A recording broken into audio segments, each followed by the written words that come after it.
ఓం శ్రీ అన్నపూర్ణ దేవతాభ్యో నమో నమః అనేసింది. మూడోసారి వేసేమే అమ్మేరి ఆయన వేసినట్టుగా మీరు దండం పెట్టుకొని వేయండి. తర్వాత మీ ఇద్దరు తమ్ముళ్ళు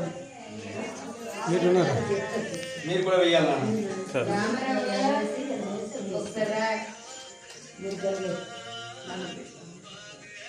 తిప్పు చేయి తిప్పు అలా కదా వేసి అంతే మూడుసార్లు మామూలుగా వేసాము. అది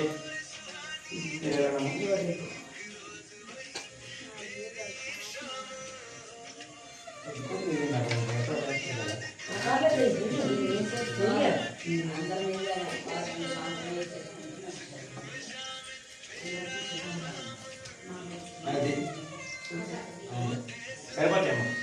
అమ్మ మీరు వేయండి. తర్వాత మీ తమ్ముళ్ళు వేసిన తర్వాత అమ్మ మీరు అందరూ కూడా వేయచ్చు.